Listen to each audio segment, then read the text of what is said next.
Hvalskíði eru þunnar trefjaríkar plötur eða svona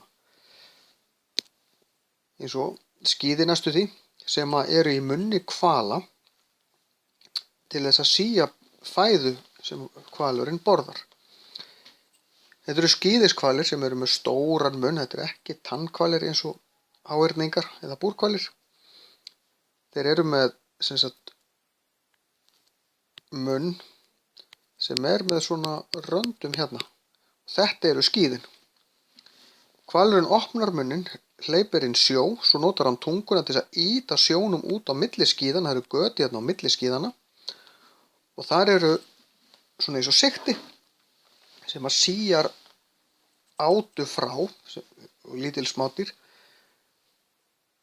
og svo kyngir hvalurinn því ofan í maga. Notar tunguna til að skrapa þetta af og kyngir þessu ofan í maga. Þannig að hvalskíðin þau virka svolítið eins og sigti.